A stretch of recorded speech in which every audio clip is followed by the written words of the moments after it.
nganga bi kuma ko ne bi minga o yede an gana fara bidi amogo ka an gan cugo do bidi amogo ka hakillala ay fo minu makum mujassimatu uli alaga fen gulgutu madodi ya alaga fen gulgutu mai ka mana amma kome ka nyekelen gala ka bulu kelen gala tumadola ça fait ka ke sawra min ci ka fam ci ko sila bidi amogo ala kan ci o ma o te hakila nyumay ni mami ni mami mama na onanyo ona kwa ibiga wati ban ibiga fembatu ibiga flanga fia parce que ibiga fembatu ko ala yote ala sina lembe ka boma uruwan kabira yoro la qur'an bi ambila sira yoro chama ka fugo lesa ka misli shaw na farago yadullahi faqaidihim wa nan nafhamu anna li yadi madlulan والقرآن لغة عربية يخاطبنا بها سبحانه فالقول أن لله يدا فهذا دليل على قدرته واستخدام الحق كلمة اليد هنا كناية من القدرة ويدوك فمعي ونعني غنام والإنسان عليه أن يأخذ كل شيء منصوب إلى الله مما يوجد مثله في البشر في إطار ليس كمثل الشيء فنقول سبحانه له يد ليست كيد البشر بلو بيالا لا غاد امبلو نونتري ولا وجود لكنه ليس كوجود البشر ولو عين ليس كعيون البشر وله وجه ليس كوجه احد من البشر تمدلا على كما غتن بولو نون نانيو ناو دنگلاو be togwere do fula weta wili komi na fo an yere fe anga maraka kana wala anga kamerela ibasuru karamo ka du ani karamo ka asi wala abolo wala nye wala na nyona to ko yore de be ni bela jelena bonya kam bon o chogele ndela we ta'wilu ke alaga ma gutun nun to wala ko mayo ma o koroje ka fugo we ga alaga ma gutu gen ay islamo sene ka bom nam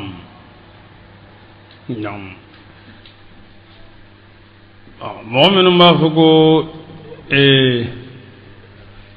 ni ko ta'wilu ko ka qur'ana fachari ka kororo fala ko tibe do be islamo neni yoro la ko sube ka fugo mu'minu be fugo be aya na chugomi ko ka yelema ka kororo dama ko en galonde fube u kan kurdana e ko galonde do islamu la ko sinae uluma famude ka qur'ana ka korowre di qur'ana lafzuma o jago e di lafzu do bina qur'ana gono ibe korowre dama o jago e o misala jama'i ala ko qur'ana ko kullu shay'in halikun illa wajhahu ala ko fembi be halagi illa wajhahu illa wajahu fo anyeda waju te nyeda ya lugala de gon bar ko waju nyeda e woni ala ko fembe be halagi fo anyeda ni amma nyeda en fale ka koroke ajati abinyama adinya re batge o goro e ko fembe be halagi fo ala nyeda doron na ala nyeda doron de te halagi ko da sembe halagi abolo be halagi adisi be halagi wala misali ayare ma ngutni mi yedron sen ani awa bolo wala na nyona gwa kuma ala yare yede ma ngutu nimi na kera na makoro were nyina la koni obigen galondo siganya o chaman de be qur'ana kunana ka fo be mo gon neni ku ye korore di lafzuma ko bari ga sabuge ko awa korore di la ma ko tibbe o ba jira ga fo eti arabu ka kuma tabulo yere don ni be arabu ka kuma tabulo do ja ko ade korodo dilima lafzu do ma lafzu nunti anyere rega tabe no go qur'an ko tawil tibe ibn baz ani karamo de la ga debaro ke agogo majazu qur'an kono ko atala ko tibe o ka mago akwa faga bende parce que ala ya jira qur'an kono yasra alayhi fiento de ako man kana fi hadhihi ama wa fil akhirati a'ma wa adal sabil ni ma min gera fiento je kono ko la rado ko fana bi fiento yi ko abi fil islam ambo fajar jodi na yasro ni min gera fiento je kono ko bi fiento la ra koro de nyin nagoy wala ni amay inda zahiru kale ni mbisa ngadro fiita wore de minni nyeta tikile ala tawilu qur'ana ko no wajibi de tamadola anga lughatu atigi bolo anga na ba nyogo maga nyogo neni ka nyogo ngodala ka nyogo nge fili bantiwi do nu kando ko ple bien fe mo we fili de o fili je bade enen nu ma bot le bi fi ko ay qur'ana jigina yoro men doni mborayende famye mborayende kerengere nyima abora alul madina gak magam biyan kafa al-istiwa ma'lum wal kayf majhul was-su'al an bid'a akhruj anni hadha al-mutada ba utila ma fana be nin kuma ngedda luye ulude awa kasinga ta wuli kata bi arsala ga kuma mi do sorle mi arsala kono ko bizati o bizati o kadu ni hakila tiguye ko sobe ngo ma fam awo arsala tiga la nyini de kechugo la minga gana lay nga arsala tiga tuzura belle sa kamisri shon wode ko son o bizati kuma chalembe o yorola bari ka sabge uluyo ke da sise kata ka turu ko hakilama kajara ko akmana ala ten qulutuma no yo blay kuna dono akmana ifilla hadise mo fiye nesi foyti soro bolo minye o fiye nesu nana jogo mi dorambu tu chukola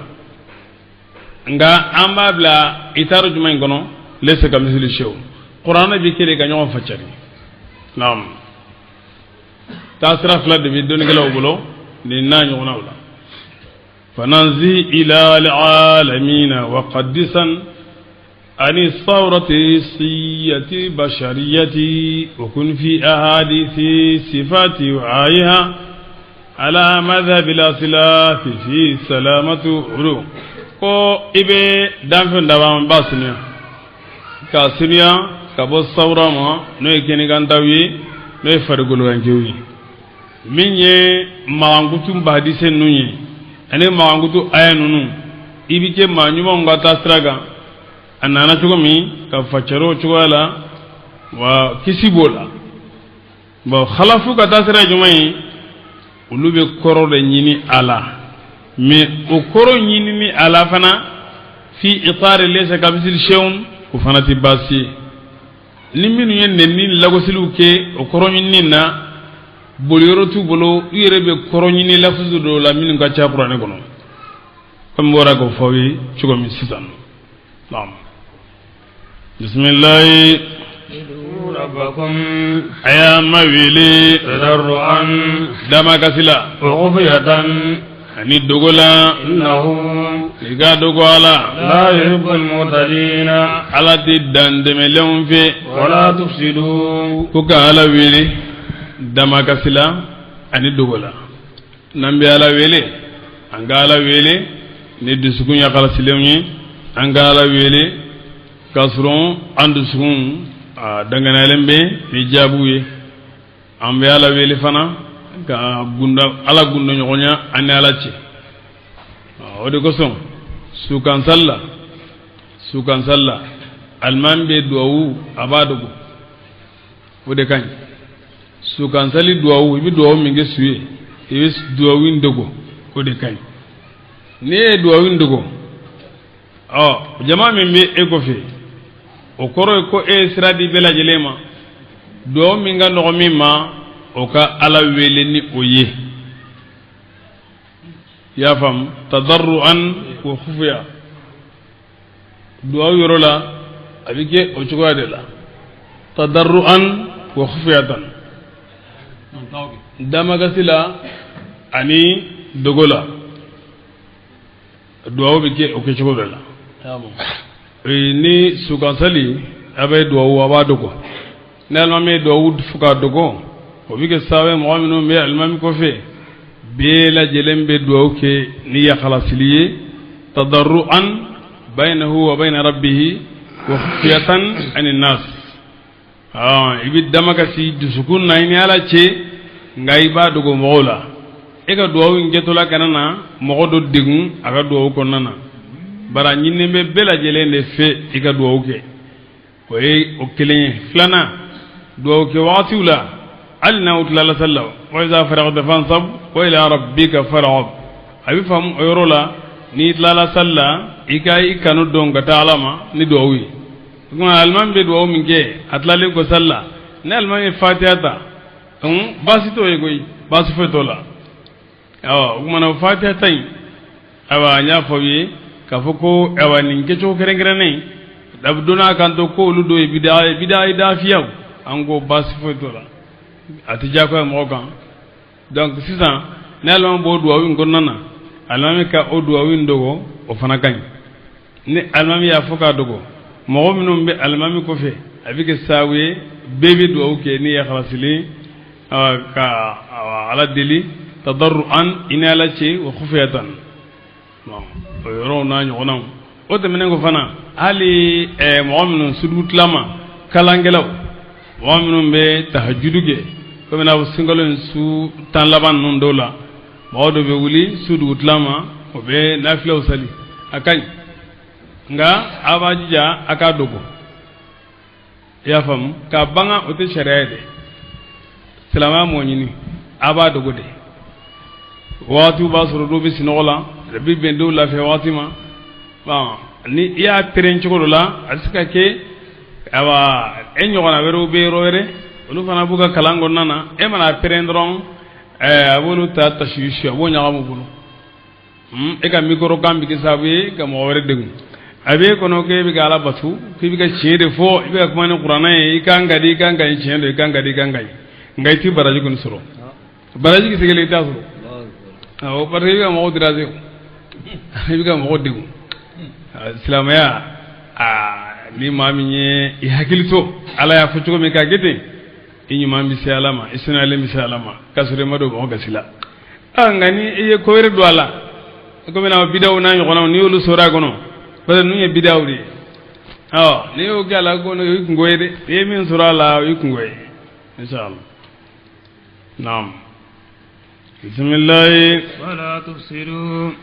naam a kana naam wala tufsidu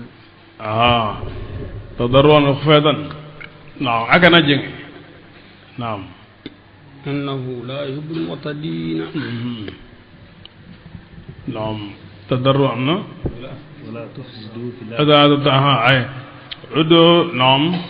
الله رب العالمين أي ما ولي تضرعا دما كسلني يركم دواللا وخفية ندواللا إنهم يقادوا على لا يحب المعتدين على تدان سكو باو كانوا على تدان سكو باو في دولا كفيني على في إمانغا مني والما كبرنا يشودلا من بيننا ندعوني ولا نانيونا ولا تفسدوا نعم ga fenyini ala fe ala bani fe kange nabi mai kange kirai ega mesga ma fe ko da sora afara ko da sora kanu nyini wana nyona wa nam wala tufsidu agana chenge kulula ni flanga fuya ni ala kutawi bara islahiha nyalengo wadu ayala wili khawfan siranna ala ka nyangadanyi wa ta'an inna talala ka ala ka hinena inna rahmatallahi ala ka hini qariban kasrun minal muslimina nyuman jalawla huwa alladhi ala de masai yursilu riyaha fi uchi nusran yirege bawi ake bushran ni sojabaw ala ka hinne nyekurlala no sanje hatta ko tumami ya qallati na e kordalige sahaban kabasinna thiqalan no kabasengir mawnye suqnahu amme asama baladin kadro duguma mayitin no dugolo jalanye fazalna lima amme jijigi bihi ni odugunye wa akhrajna amme labolige bihi ni jinye min kulli thamarat amene jiddem bela jelenna kadhalika labolin juwala nukhrijul mawta abisu labu ga qabru konna nan nyanamali la'allakum adula aw tadhakkarun ana wajini ninye falen fem falen jo wajuli de awe ka daga ko qiyama aw fana bina falen juwala wal baladu ala be den kokolo bigisem mi kokolo la ada ma den bi fale ka mino de la ni nyanamaya jiji gina dron ibaye bela jele bi fale bela jele fargulo ngoni bi toli ka bampeu ka fara bugurika ngani o junji gina dron ala de mi fale ka mino kokolo ina nam walibadu dugu at-tayyibu dugu senu maye yakhruju nabatu alif malen fem bi bo bi'izni rabbi nama ga nyi walladhi kokolo senu ma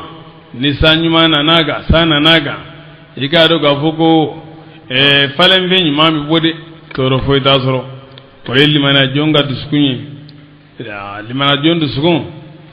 ni ewa limana bi bo ale kono mana limana bi baski ka falen ale kono ka yirwa wajuli bo onyana ma ka tafe benna fani wajuli walladhi wal wajilin biko misanjide walladhi nga dugolomi no chana no buguri chana la yakhruju utibo illa najidan fogile agelema kadhalika kafir duskum wochwala wajuliti na babani ali nam ochwendela nusabbihu ayati ambe aya ubanga qawman mawi yashkurun be bargada allahi laqad arsalna nuhan walla bade on nuhuji ila qaumihi adraga muumma faqala ako ya qaumi ya nga mu ibudullah ay ala kelim batu ma min ilahin batu ben foite lakum awi ghayruhu min yala tanai inni misra akhafu alaykum auka adhaba yawmin donga lazaba kono donga bon qala al malaw jamagulu kurdalingo min qaumihi mina ga mawla inna am lanaraka ambi fi dalalin silila mubinin o bangaledo qala aku ya qaumi ya nga mo laysa dalalatun bandiyate ninne walakinni gasanni rasulun ni kiradi rabbil alamin wodan fenda wa maru uballighukum mela silike awma risalata rabbi maga cigaunna wa asaw ben gonoronje lakum awi wa lamma be fendo min allahi min alaga kola la ta'lamun ni auto don wa ajabtum yala awngalon tigi yala ka kaba ko diwa an ja'ahum zikrun wajul nana awma min rabbikum kaba maru ala rajulin cedu ningunga minkum kamina awla liyunzirakum ni onna kunyi yala sana aw babali ولتتقوا لينام ayin yalasa aw nasralani ولعلكم na dolaw ترحمون na hina فكذبوه ya angalon tigiya وأنجيناه am ya kisi والذين mu'minun معه faralem baga kabotun kabojigini majila في الفلك kulungonnana وأغرقنا ay الذين mautujila كذبوا ma minun galon tigiyara بآياتنا nanga ayawi إنهم utigilamo كانوا ukeda قوما mawi أمين yake to ye kabo cima لعاد أخاهم anyi arika balma jikatuma هودا hudu kodo قال hudu ko يا قوم yanga maun اعبدوا الله ay ala kelembatu ما من إله wadu fende لكم awi غيره no yala tanai أفلا تتقون yala awte sala nyewa قال الملأ jamagulu ko الذين jamagulu minu كفروا no kafiri ala من قومه innaka mawla إنا am لنراك wallahi ambi في الصفات نلميلا وإنا أو لنظنك كم بإبسكيا من الكاذبين لودي قال أكو يا قوم يانغام ليس صفات نلميتي بي نني ولكني غسني رسول ne kira de من رب العالمين wadan fi ndaba mayoro أبلغكم رسالات ربي ne be lasilike aw ma maga cikanna وأنا ne لكم نصيح ne konoronje di aw ye أمين dana ma de nyi kiraga أو أعجبتم yala aw banna de ka kabagoya أن جاءكم ذكر ko wajuli nana aw ma wala ko fuli nana aw ma من ربكم kaba aw mayoro على رجل cewdo nengunga منكم kamina awla لينذركم yala sa o cinna aw babali واذكروا ay kosmalige إيه wakati la جعلكم ni alay aw ke خلفاء nona bilawye من بعد قوم نوح nu ga mawte minengo وزادكم ni alay aw في jidi الخلق dalila بسطة yiri walla فاذكروا آلاء الله imbe ani janya mani bonya ado kumbe nongoyo kemebo aw nam فاذكروا آلاء الله alaga nema kosuma لعلكم adula aw tuyuna anani rubasru قالوا ugo أجئتنا yale inana amadima لنعبد الله yala sanna labatu وحده akelin biyu ونذر ما an ka fento inno كان يعبد ni آباؤنا an fa kumbo batu فاتنا namma بما ni fenye تعدنا ni balla idola إن كنت ni من kira الصادقين falawdoyi قال ako قد وقع رجس hudu koko yankata kuni jigina koyi عليكم wajibera auka من ربكم kaba mayro وعلكم ani dimi قد تجادلونني yala aw benne sosoli ɲɔgɔnna di wa في أسماء togola سميتموها aw de o أنتم togo nun karaba k'u da وآباؤكم aw yerew ana faw ما نزل الله من ala ma سلطان dallu sijigi biha ni o bol ninnu batuli ye فانتظروا ay lazaba makono إني nere للمتزدين be weli makono bagaw do ye معكم kafaraw kan فأنجيناه aw y'a kisi والذين ni mɔgɔ minnu معه n'o faralen b'a kan ye hudu kisi a n'a ka jama برحمة ni hinɛ ye منا gadɔn منا gabaw yɔrɔ فقطعنا دابر الذين a kisira cogo juman yɛrɛ la ala ye fiɲɛ bɔrɔgɛ a y'o de ci o ma tuma min n'a gɛrɛlu la u ye ɲɔgɔnmɛw ni cɛw lajɛ fiɲɛ bɛ k'u ta ko fili sanni dugu cɛ o kɛlen kɔ ye u bolila ka don ka so kɔnɔnaw ma ka don yen nɔ ka daw sɔgɔ u da la fiɲɛ nana ka u ka so ŋuna ka pɔrɔtu ŋuna ka bɔ yen nɔ ka don u kan so kɔnɔna na ka u bɛɛ halaki o fiɲɛ kun bɛ na ni vitesse min ye kun dan tɛmɛlen don dɛ taagoya a dan tɛmɛlen don fiɲɛ bɛ na ni vitesse min ye a kun dan tɛmɛlen don yarɔ ni fiɲɛ nana balala ka na ni vitesse ba ye a bɛ fiɲɛ caman tiɲɛ dɛ ala k'an kisi fiɲɛ man ɲi dɛ o kelen kɔ ala ye fiɲɛ kɔnɔ fiman ciw ma naam a ye o su ta k'u fili baji kɔnɔ naam فقطعنا دابر الذين anw ye maaw ko tigɛ كذبوا maa minnu nkalon tigɛra بآياتنا n'an ka ayaw ye وما o كانوا ma kɛ mɔminiina limanadenw ye o de nin suuma وصالحا nin fokun ye mun ye an ka siran ala ɲɛ an ka limanaya ni ala ye n'a ko an ka min kɛ an k'o kɛ an k'ale don an ma ye naam وإلى ثمود أخاهم walima an ye salihu ci إلى ثمود kadoro samudakaw ma أخاهم n'o ye o balima ye قال salihu ko يا قوم yanga maaw اعبدوا الله a ye ala kelen batu ما من إله kiraw kira cira nin ka ɲi a ye ala kelen batu a y'u batu cogo di a kɛ kana kɛ ala bɛ bato de la ما من إله batu finti chenga لكم awi min ala tanai أرجعتكم abadi dallu bangalin na naumano mu'jizai من ربكم kaba amaru min bajira kunni chenfulai هذه akoy jumai ناقة الله akoni alaga nyomi لكم آية ajira kaba ko badi awi فذروها anyamin kumulo la kabu faradela mana abora farala yoromi asene ga dendo jigi ka jigini dendo ye mana nam فذروها obe mundi jira ala ka sebaya no de ni kira dala gila chugo ebe fe min la tuwolo te desoro ibse ga dore la me ga dala lengo ni ga jigini de ay otike donc ala de asal khaliqina be min da nyana ma sabat lem yo bolo ko bi desoro nam فذروها ay nyomin to inna تاكل aga dumunige في أرض الله ala ga dugolola ولا تمسوها aga mawala بسوء ni ko juye ويأخذكم عذاب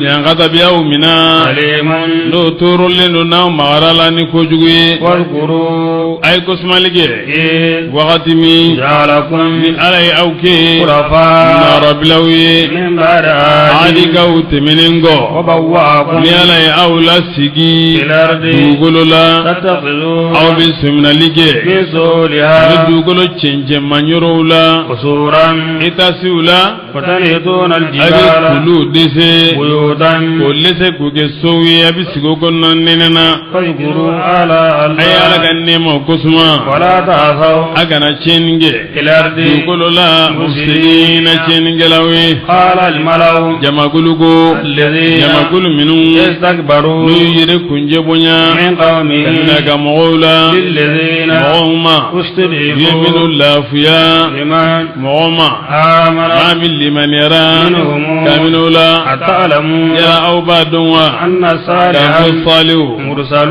chifendo من ربه kaba mayro قالوا ugo إنا amil مؤمنون liman jonye بما ni fenye أرسل ni salihu che به noye قال الذين mauko استكبروا lolu yere kunje bonya فإنا an كافرون an kafiru de ni بالذي fenye آمنت ni aw liman yara bihi noye وآخرون min ناقض nomi ya faga وأعطوا ya dala عن أمر ربهم kabu maganya maryama وقالوا ugo يا صالح salihu yo ائتنا amma بما ni fenye تعدنا ni balai dola إن كنت ni kera من المرسلين sidi undoyi فأخذتهم الراجفة ko yere yere li yumina فأصبحوا labana في دارهم nyangiri bawi bi darihim ko dugono nawla فتولى salu ikodi عنهم kabuma فقال salu go يا قوم yanga man فقد أولدكم رسالة ربي abati ne lasiligi awma risalata rabbi ne maga chidkanna ونستهد ne ngonoronja لكم awi ولكن nga لا تحبون الناسين anu biti konoronja ufe ولوطا anu lu iga luti fana kofo إذ tumami قال ni lutu go ama fuka yu chika to raga momo ai nam wazkur lutan lutu kofo خطاب لسيدنا محمد صلى الله عليه وسلم نعم أكو أو ما فوارسلنا ما أنه يكون موافقا لما قبله وما بعده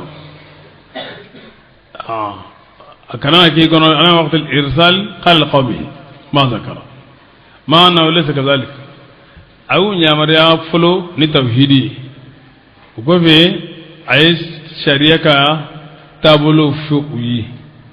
لوتو بن هاران إبراهيم بالمجدي الخليل إبراهيم اللوتو بك من بابل العراق عليه هجرة كتا سيري شام أجينا إبراهيم جينا فلسطين لوتو على جينا الأردن نعم هكذا على تعليق كدر سدومي كوم بسم الله ولوطا ga lutu ko fo tumami qala lutu ko liqawmihi aga mawma atatuna alfahisata ale jarabi munye cew ko hakilla wadata minni awara madin dara kumin gama tikelen badara madin dara de ika findu tarkibila naifu o mako shawa o damu min ko ganye lembe aramadena o damu abi mada islami fi o muso ko sray ba abi madani la la mi fanayi o bi ke kechugo de la ni dembi soro o kechugo ena bari alaga la ni de aramadunga jidi o ka bugu ko da madalani mana to ni kawdi ngani ake da madalan tara ke sirawere fe min no tikelen ko na fo duburi e ka do ka fo ko ala ya le jarabini oye ka ko ale ka wakati nye akuntike akundone irete ya fam jogo nyuma yere fanati ale fe ale jogo mo ka tabaka ni ma min jarab lana e doron ko ro ki ka taba chena de iga adama ni tabulo de chena o de ni ka tabulo kan itali miri ala ere bon mais ala e ale takofi ala kira ka manton fasu de jarabi ani minon ga tabao chenendo awlu jarabi ni ajugo kelen bon jogo nye jogo chejuguye jogo en konendo adama de ko nana aba konendo shere ko nana foka se degere la a haduli e fagalide atigi furlaw ama furu cherela abi fagade nam al-lutfana tumami qala nilutugo liqawmi agamoma atatuna alfahishata yala aude bina ko chejuguma ma sabaqakum nam masimaugo biha niwi min ahadin ma sabaqakum min ahadin masimaugo biha ni ayi min alalamin ni anamadden ni jinawla innakum aw latatuna arrijala بتحقيق الهمزتين وتسهيل الثانية وإدخال الألف بينهما على وجهين يلا أو لتأتون الرجال أو دبنا الشيوما شهوة دامولا من دون النساء لا مجن مسو فرجي أبنا الشيو دبري ما وقد دام مدايروي نامكن مسوك فرجي بل أبلا أو قوم أو مغودي دندم باودي يا حلالتي كدر حرما وما كان جواب قوم قومه جاء ما كجابي إلا أن وننندي قالوا أخرجوهم أي لوتي كمغن لبنو كلبتو باوبي من قريتكم وقد وكنوا إنهم إقادوا ألو أناس مغودو يتطهرون وبسنة لنيني كبوشيو دبريوما أنجيناه أن يكسي وأهله نادونجو إلا امرأته أمسو كانت مسو إنكرا من الغابرين توبا أودوي لأنقذ كننا وأمطرنا مطرا أن يفرا سانجيجي عليهم وكان وكنت جيري ويفرا كروني فانظر يكفل لجي كيف تومي كان عاقبة يجنو كلاو لمن كراوي وإلى مدين أخاهم أن يمدينا كوبال ماشي كتوما شعيبا شعيب دي كدو قال شعيب كو يا قوم يا نغماو اعبدوا الله أي على كلمة ما من شعيب إله بن ميكائيل بن يسجر بن مدينة بن إبراهيم الخليل شعيب وبالمدي دملا نام قبل سلكه كان نبي مندوتي ما من إله باتو فين فويته لكم أوي ريال تناي جاءتكم بينة أباتي دلو بانغلين ناوما كابو أومارو وهو الكيل أي موري لسمال دفا والميزان بلانزلا بيسلي ولا تبغسوا أكنا مغو نوسي وكوني ولا ولا دوني كما جولو فانا كون جاربلمبي ni aya ni jutlim baliyade ani mure fabaliya o kun jarab leminowe ko son ale ga cigam fanga kerawe nam ولا تفسدوا agana cenge في الأرض dugukolo la ni kafiri ni kutaw ye بعد إصلاحها dugukolo nyalen ko ni kiraw ciliye ذلكم o folen خير o diga fsan لكم awma إن كنتم na o kera مؤمنين limana jonye limana la nyini bawi ولا تقولوا agana sigi بكل صراط misira kumbela jelenye تؤمنون abiga mo babali kabu ga finumina wal maqabid do mo mina mo la ko sabu sebawi وتصدون abiga mo bali an sabilillah kabala ga sirajelima ما abi mo de bali ma min liman yara به yarai وتبغونها aw misira nyini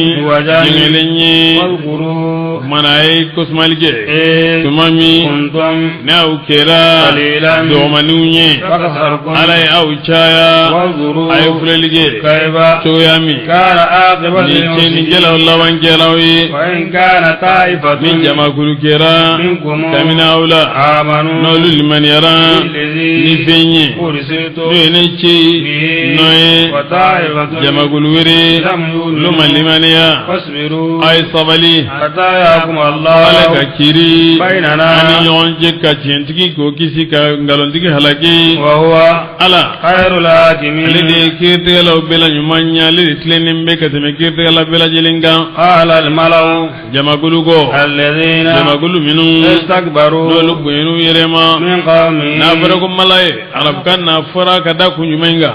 yamlauna al-uyuna haybatan wal quluba yamlauna al-uyuna hayatan wal quluba haybatan wal finaa tahayyuzan ode malawi ukabon nyekoro ukabbo ka jaw cikany nyekoro dusugum bana ujoro kama dusugum bisrawni bari famaga konsayudo persidanga konsayu mo bisrawni awa we kene fana fa fargolo yere ci wala o de malawi maminu nga kuma bi jati jamala afolu de ko malaw maminu mbo yenu yere ma min qawmihi kamina ga mola uminum bana liman yamma lanukhrijannaka duga nyemo no sigira nyoga nyogonye palewni nyogonye blewna do baye lu ko lu man gonde lu man no de kokorona na ka folu ga songa douala amana gonde wi nyogonye ko kamaleni ko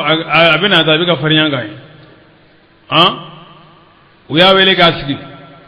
وقاما لنخرجنك والله أنبي لابو أمي رفله يا شعيب تغي والذين مما بلا جلي آمنوا نولو لمن يرى معك كفريقا من قريتنا وأنغا دولا ينفع أنفع دولي أمبا بويا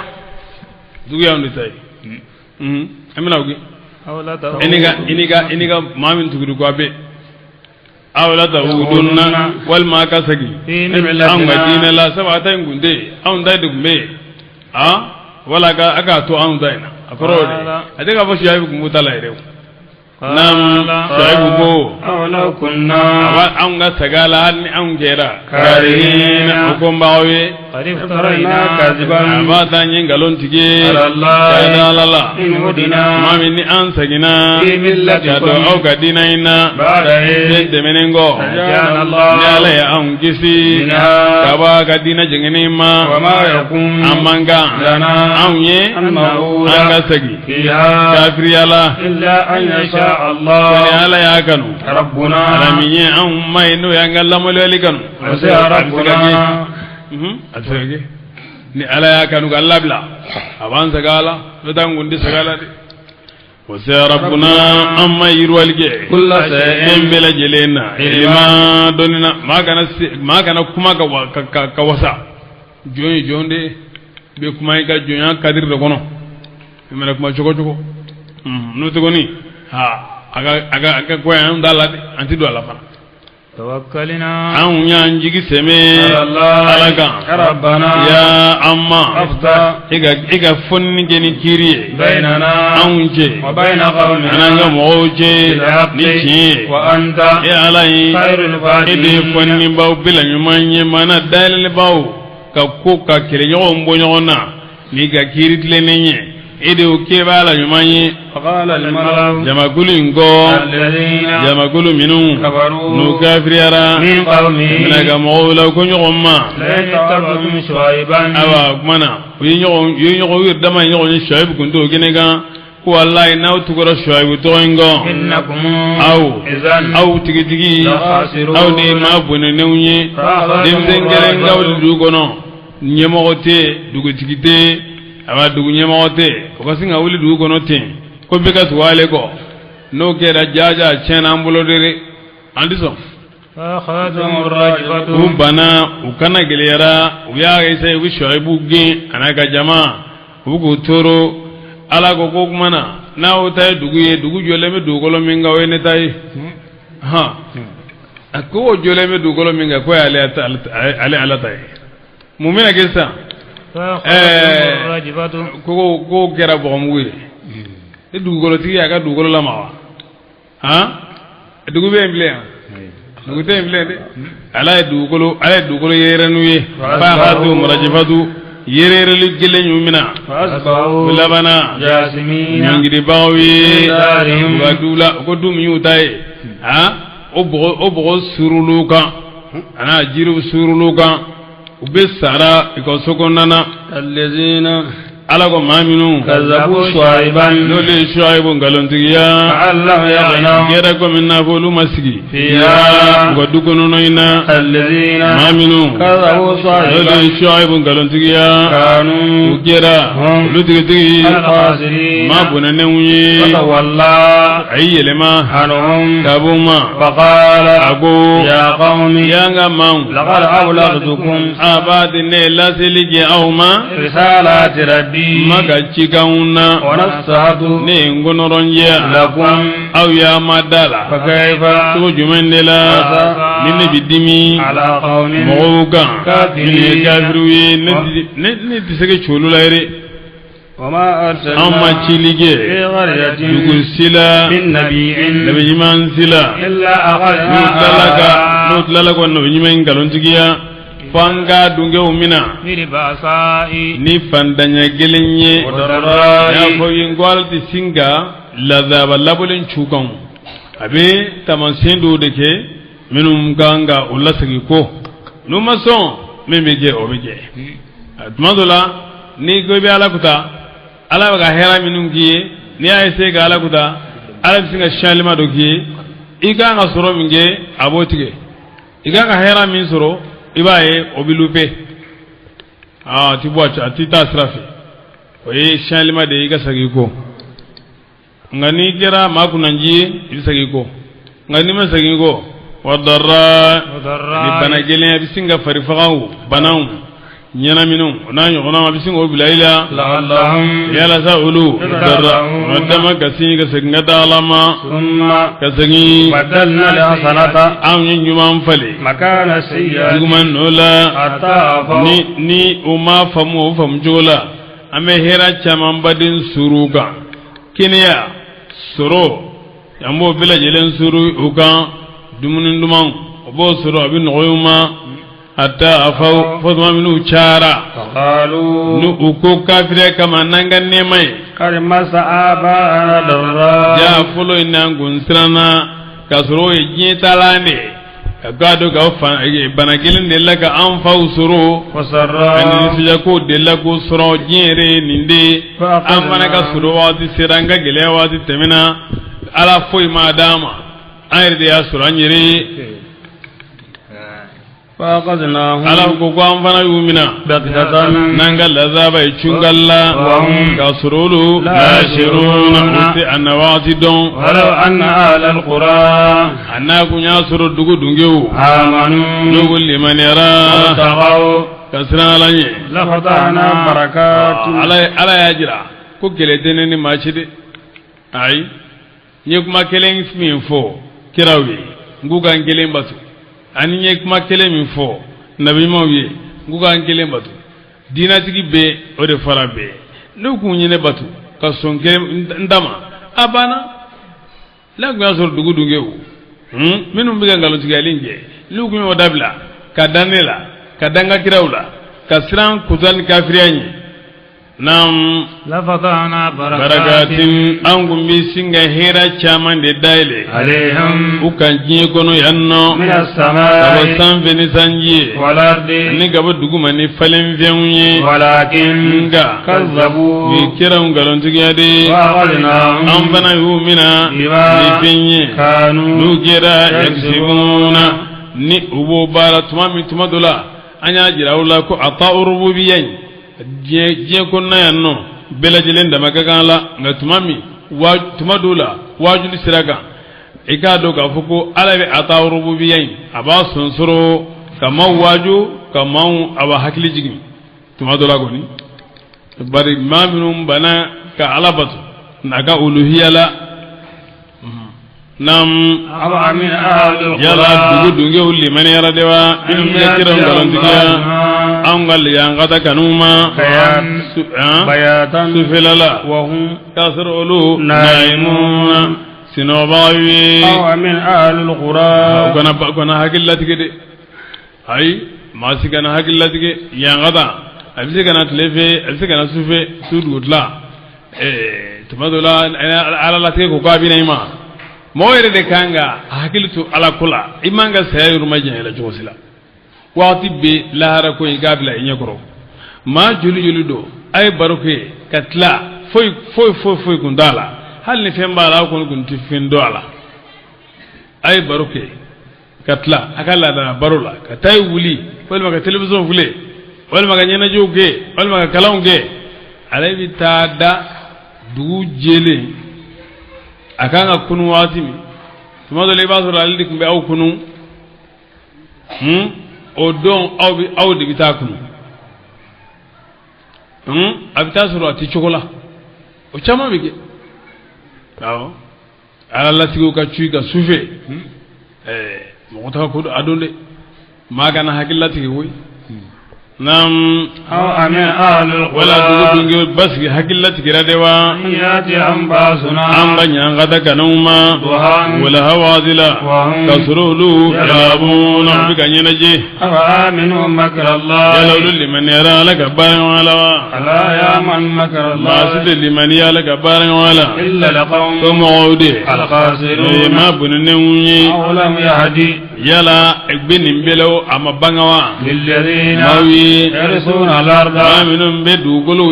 dugolo da ni sigiliye من بعد أهلها adunge o halagilengo لو نشاء kuna kunyi anunja أصبناهم an gumbo soro ni lazabai بذنوبهم nuga junubu yi ko manye folo soro le nyogan ni lazabai chumi ونتبعهم ame norolige على قلوبهم udusugunga فهم olu لا يسمعون wajulime تلك القرى odugu nunu نقص dugu minu no ko fuli temena عليك ambe kalange Muhammad Lamini ga من ni أنبائها dugu nun kibariyawa ولقد جاءتهم رسلهم abade dugula mawga kiraw nanuma بالبينات ni ko bangalewunye وما كانوا omage ليؤمنوا nobe limaniya بما ni fenye كذبوا nungalon tigera من ko قبل nununye كذلك ko norolin juwala يتبع ala be الله norolige على قلوب kafiru الكافرين dusugunga وما وجدنا من أحد amma laydu dafasoro أكثرهم mawsun jamanye وإن وجدنا laydu أكثرهم min fura yowal misaqila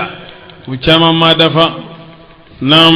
وإن وجدنا an أكثرهم yere mawsun jaman soro لفاسقين bo bayanga batu konnana ثم kasagi بعثنا موسى aye musa ci من بعدهم kiran nun demenengo minu fura بآياتنا nanga aya kononto e kabako kononto anyi aci kadnudi إلى فرعون kadro firawna ma ya wile toy atodi walid ibn sabi ibn rayani nam amma imami mana misra mara nam ale bara ale asuma sala lakman likulli ma ale modo kundo nga lamana yake toy mara libabe misra wa jahiliya wazila ale balla kamini sila sanke me woro anim go firawna yemi mbalo sanke me woro ni samwa ay min ge fangala o sanke me nani o sanke me nani ngono ama foye min ba kon puri dam makala ngoro dimi mamina amusoma bana ayrema bana foy وكنيته أبو مرة باويلي كو أبو مرة وقيل أبو العباس لو أبو العباس هو فرعون ثاني ده فرعون فرعون الأولى فرعون فلة أبو المكي واسمه وتقوم أبوك سبي أصوي قابوس بن موسى رب الأمالقة نعم وفرعون إبراهيم نمروز نعم إبراهيم فرعون نمروزي وفرعون هذه ممن تنقى فرعون أبو جهل نعم ثم أسجي بعثنا موسى عن موسى من بعدهم kiraw temenengo kira folen nun temenengo بآياتنا nanga aya kononton kabako kononton إلى فرعون kadro firawna ma وملئه anaga jama فظلموا firawna la gawyen do ninge u kafriara بها ni kabako nun bela jelenye فانظر fulalige كيف chogomi كان عاقبة المفسدين ni jelaw laban jerawi وقال موسى musa go يا فرعون firawna yo إني ne رسول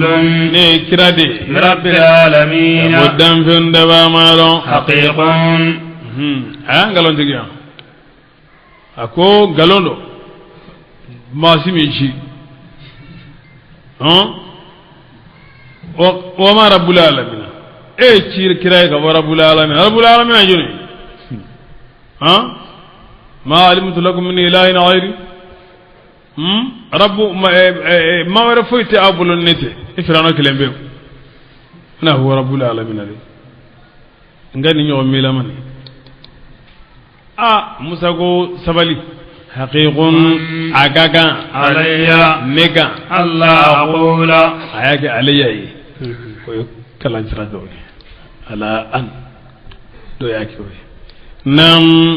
ngana foy fo على الله ala kunga إلا الحق ko chidi ni ko ni yomanga galonda ala de قد جئتكم abatin na nauma ببينة ninga dalu bangalenye من ربكم ninga mu'jiza bangalenye kaba maro فأرسل بني إسرائيل ila israel deun labla معي kafaranne kanga da shami kaba masra قال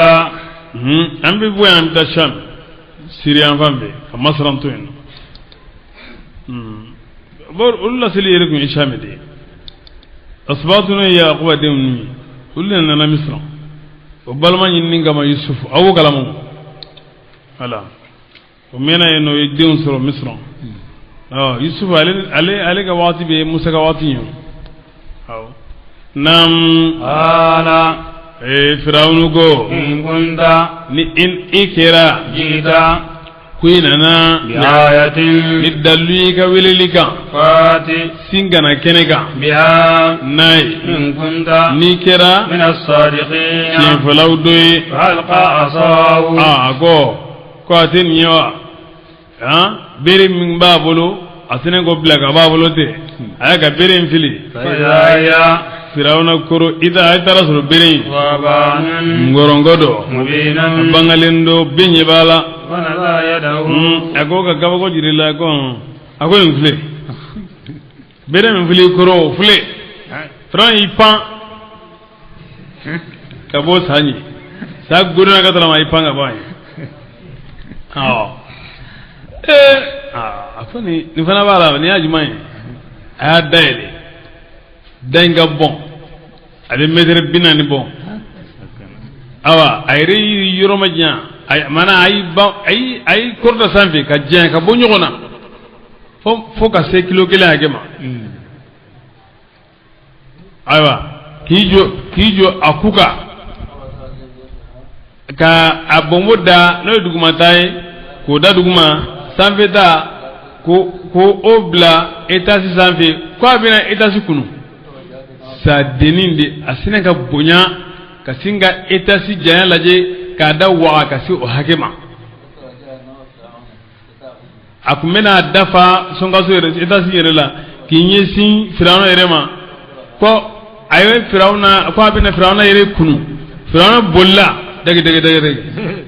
aboltola akono karla ka filu benoro kasoro sampina ne ale kun tita nyegena Allahu akbar ala akono karla nam o kono karin ndu boni mati ko tige bilende o kera ga banaysa awa abul dola nyere manga ku biga bwako kasara da mangande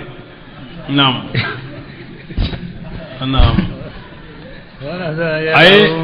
do ko ay état signé retaka godo mo gan état signé ko mo be kene bila ko akene la ma ba mu ga anduro de toral Allahu akbar Firawna bol dula dona sonu min tora dona kono akulula Musa mi ke gardani masami yi ci igamina bi daila mbe bande sara gaw ci ka fadiga ayamina na buloy asagara ka kiya chokola a kera chokorola akoko ana rabbukum lale hal ni mawre ko ni boy peut tamanso ya jara ko mawre be ko ana rabbukum lale holo la ko ma alim lakum min ilahin ghayr filan la ko ana rabbukum lale ko ne ga fanga be ata insan fi ka abigo kuma fo ka sara tigelen ba ile la ko nam fama sagi manda ko de fama sagi manda hala bine abe kamale me kuma fo nam wana za yadahu ako dore ten yewa ko dun ay sinanga bolo sama gabo fa idha hiya aga duluki jufala itara suru bolon baydahu ajelendo lin nadirina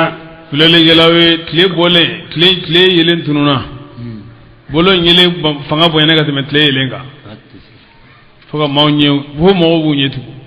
anoro boyen ko jugu bolo nam qala al malau jamagulugo min qawmi fir'auna min fir'auna ka mawla inna hadha ni la sahirun ninye gorde bolade alimun porte donni kala bado yuridu abala yininde an yukhrijakum ka awlabo min ardikum ka bo aga dugukolo kan famaza mun fendo amuru na banyamara noy qalu ugo arjihi ekaga ko nyamajo wa akhaw ana balmakin wa arsil ega chibla fil madain dugula hashirina dalaje bawi yatuka binaima bikulli sahirin ni korte dona bela jelenye alimin no ya dona nganai wajaa saratu fir'auna kuma na gelensa wajaa saharatu fir'auna aha saharatu wajaa saharatu korte bolau nana fir'auna ma qalu uko ya faranyonga ganana ke ko mina mudafil alfil lambe minna saki mudafil nam qalu korte bolau go innal ajran an ba don sarabe songayire lana anyi in kunna nankira nahnu am tigi alawali sebawe abizo ngan sarabe sha abigo mina sharti kango nam qala fir'auna go na'am che wa innakum aw la min al adu muqarrabin liga masurunye min benga ko bela jelen galama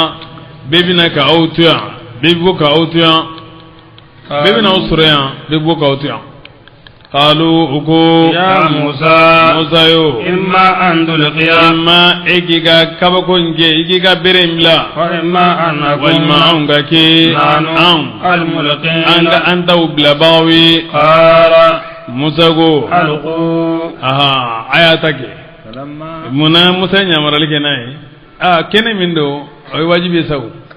to da du nyamara ko korte bole ay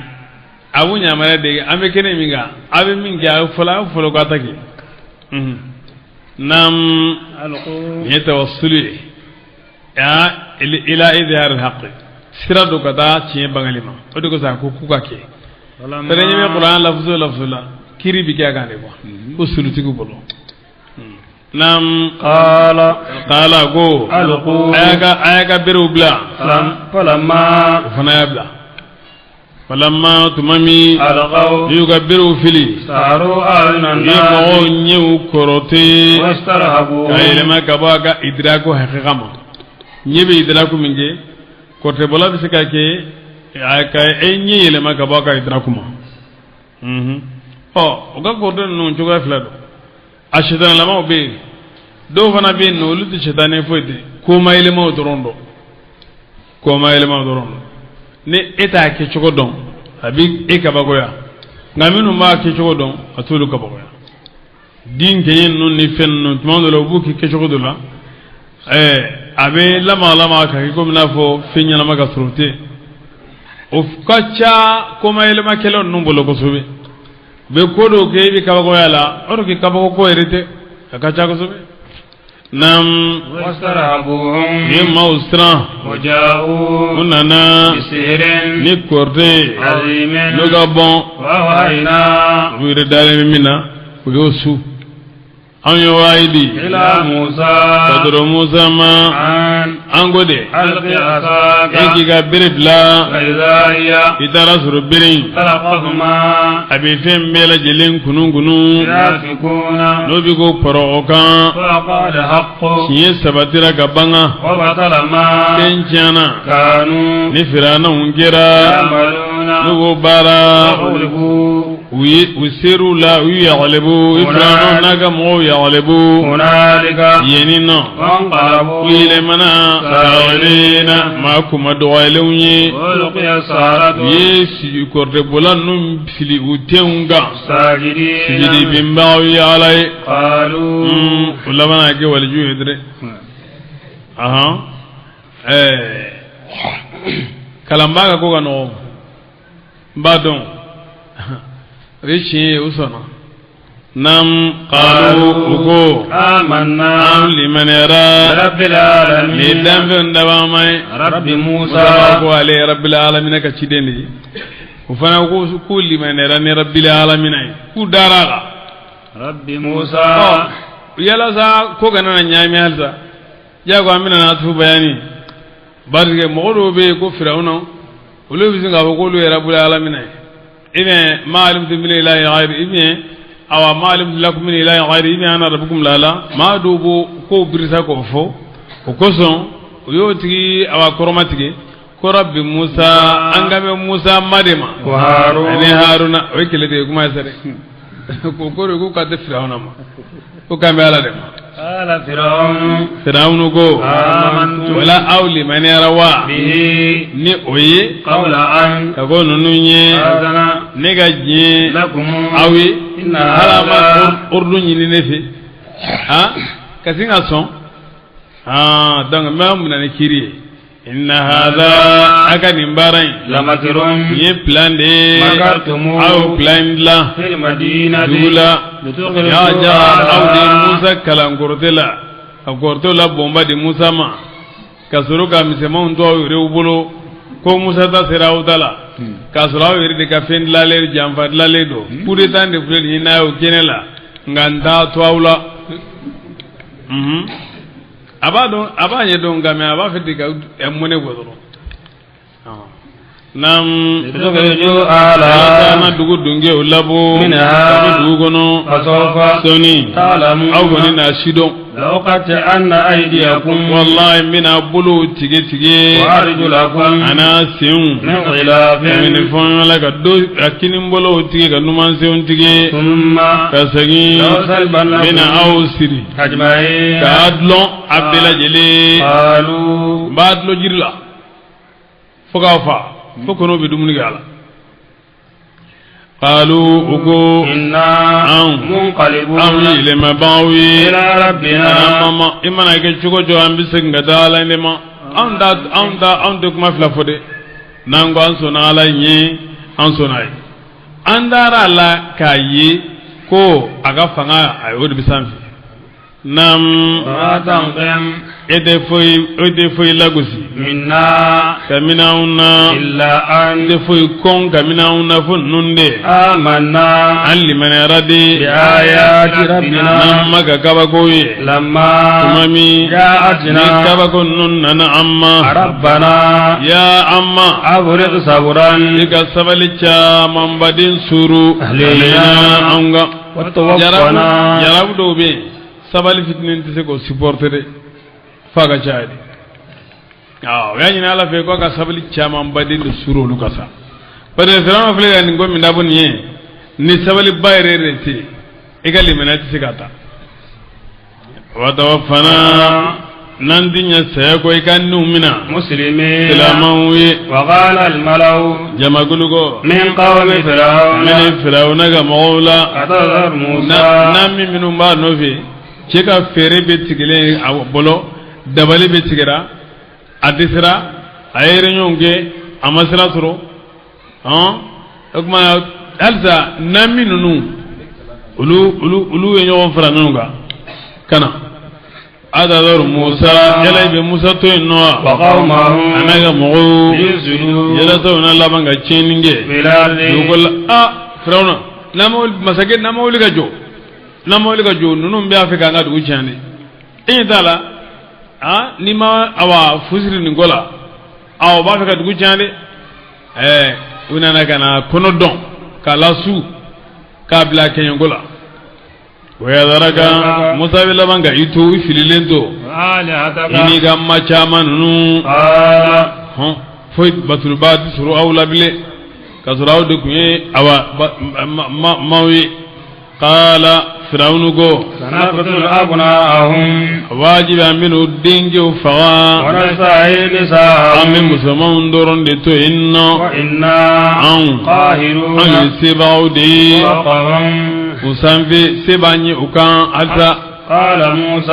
موسى go لقومه استعينوا ay demini بالله ni alai واصبروا aka sabali go turuga إن الأرض igado dugolon لله abi ala de ala litado يورثها ala من bi achiri moma يشاء na yo kanu nay من عباده kamina ga jonna والعاقبة ko labandanu ne للمتقين be ala israel jonde قالوا ugo أوذينا udellaka an toro من قول أن tagonunye تأتينا ekana amma ومن بعد ما nifente minengo جئتنا ninanamma قال fir'ay musago عسى ربكم bisega bi awma أن يهلك عدوكم aka jugo halagi ويستخلفكم ka aw norobla في الأرض dugolola وينظر aya flelige كيف tomi ta'maluna nabibaraki فلقد أخذنا آل فرعون wallah bati aw ye fir'auna dunge umina بالسنين ni sango gele sankoroja anyo bila duguga والنغس wati jan santina yu dama gase kalaidu ka unta koni sanana ku bitubi ونغس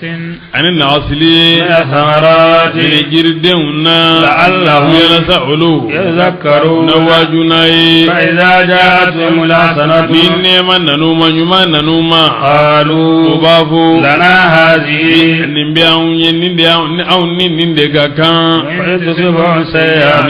ni gele ayu soro يطيروا witere juguya بموسى musa ومن ani ma minu Ma'ahu. no faralin bagan على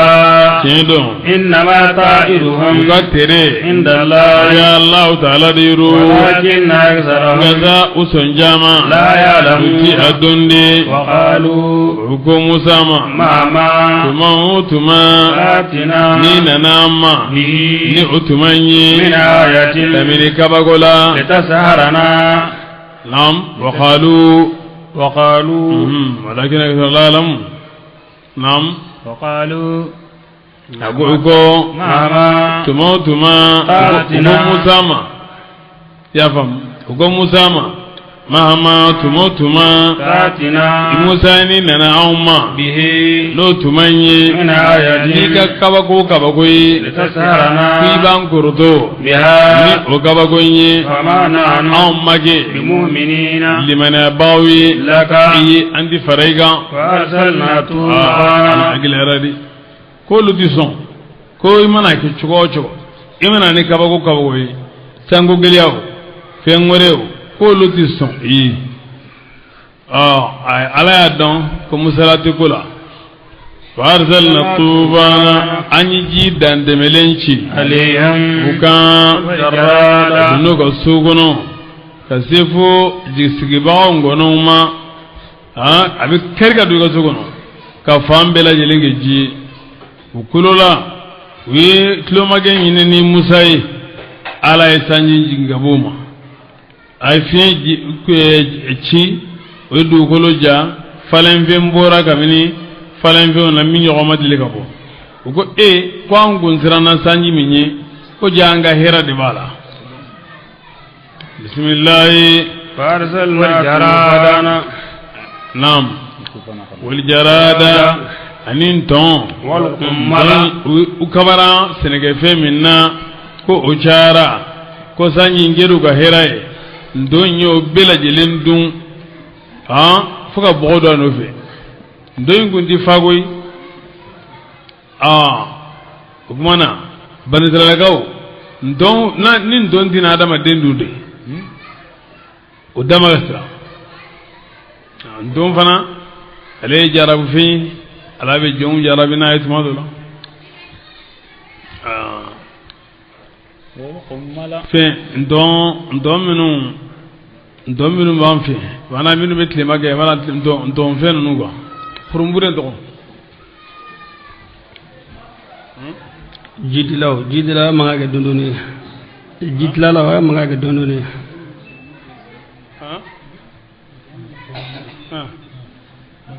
ya ndon ye fila samiyɛ fɛ don dɔw bɛ na mais hali ni samiyɛ tɛ i b'a sɔrɔ don dɔw bɛ yan misɛnmaninw ta ninnu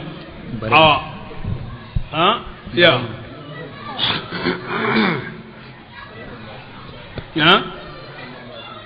awɔ samiyɛ ni samiyɛ tɛ minnu bɛ yen bare ite belelwa ini iya ai to kurumbure ke mi na pawo ni ro kurumbure le na pawo ni ada kawe do mburu misana gi iya pawo ni ai so kurumbure kanga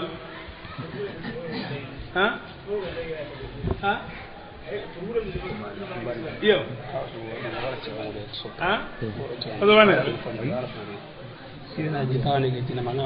ndoni ndoni guna Ibrahim Kamara ndoni guna angu mo de yani anga bigide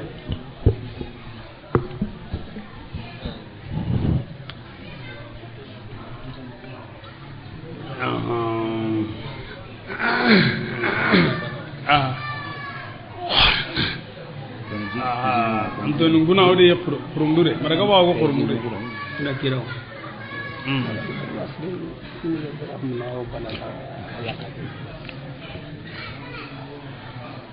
bana do be dama jala bana do be ibe dama jala bana in nabi la tinye gene suratu madlo ba alika telino e ko sobe iba ke kiyer wusuro ndar to sala kiyer wusuna isinga nyegene soro robe Tateria ndon gunango usula ila ke usulande yawo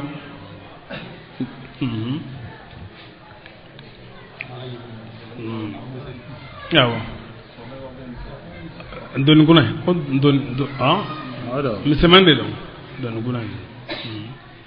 aduma dala banak abara te ga demison yeremna ay ga demison mena do ba wa chamambo ka ke ga wusu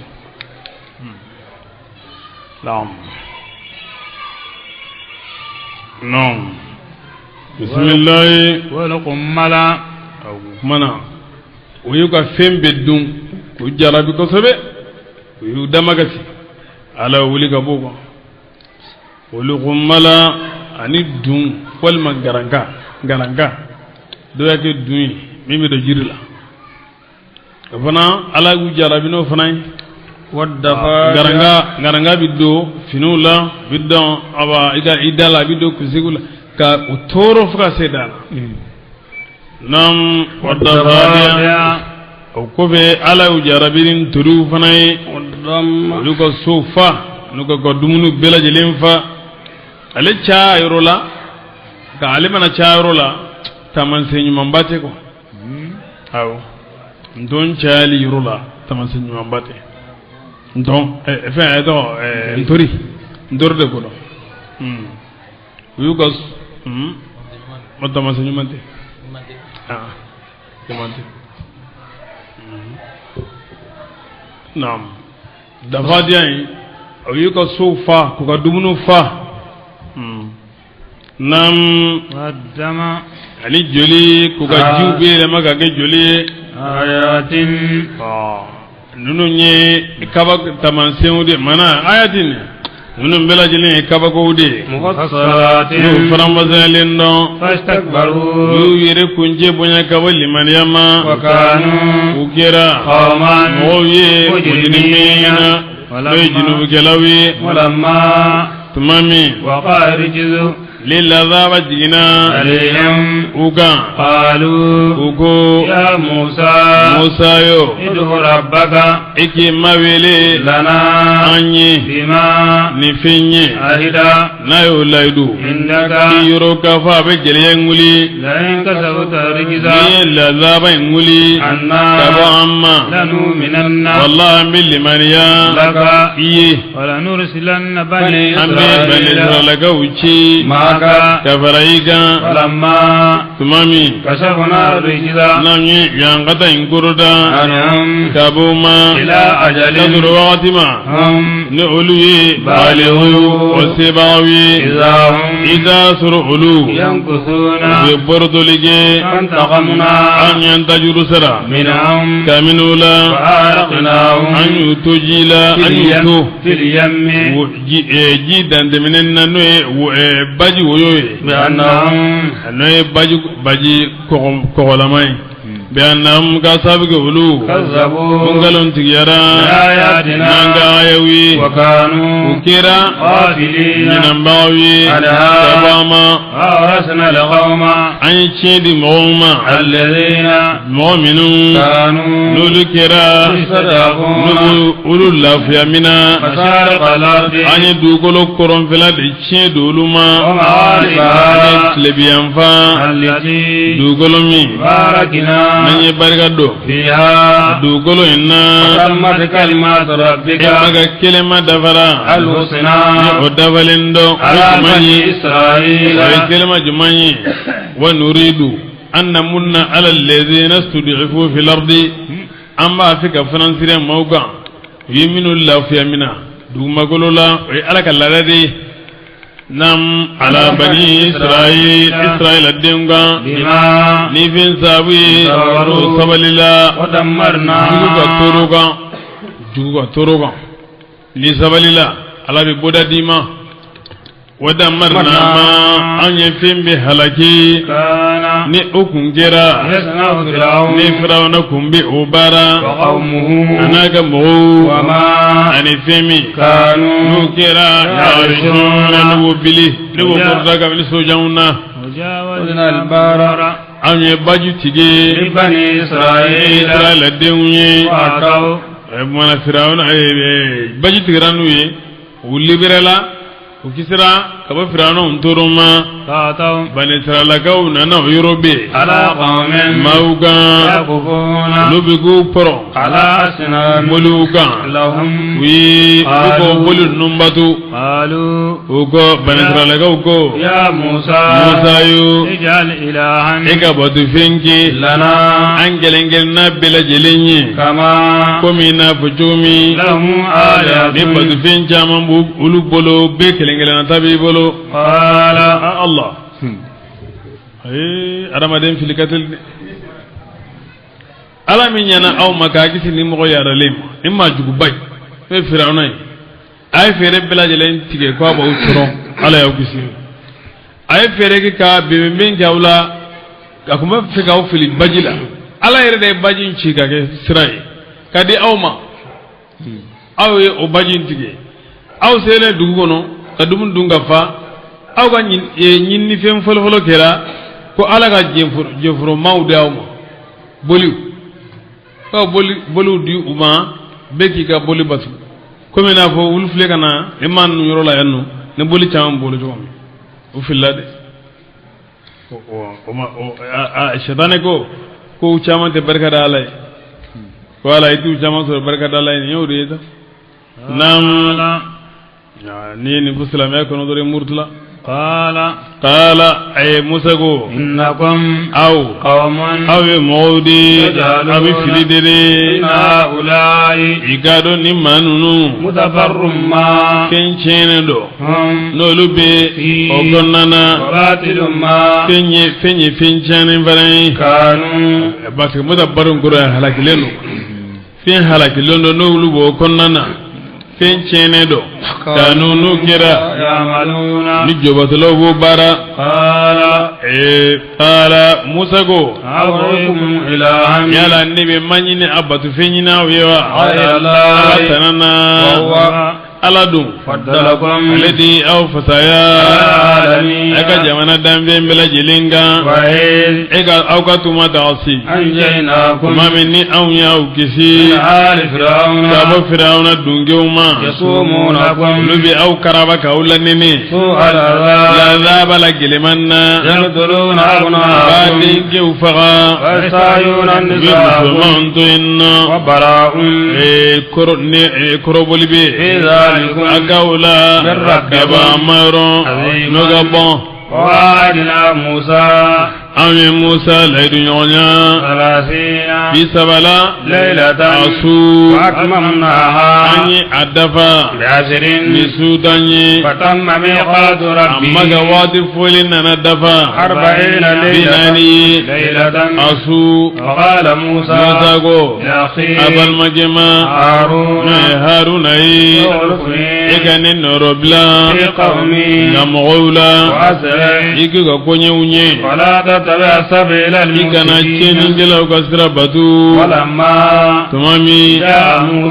موسى نانا لميقاتنا أنغواتي فوليني وكلمه ربه نعم ما يكما يويا قال نعم موسى أنانا تفسيرتيكو نعم موسى نانا مكا ولادو فوليني قال أيكو كاكا فيدون سنيا السنة وكفا نانا توري سينا علي كاباسيندو جيجني ويكولين لابو فرسقين ناني نيونغا فام بلا جليفي أي شيطانو جينغا بوينو ودي دوغولو باجوي نام أي مكالافي يرما جينغا بوينو أي سانغولو ورو أي ملكو جوليني كني جلانغا نام باردان نعم وادناه ربه واتاسم صرف الكلام على يغير ايرلا فلمنغا كلام منغامي ولا اوغا وكلمه ياكم يغنيا جبريل كفر لمباغا جبريل مكما غايمي موسى كما انجاليني اكن ركاتو على يلما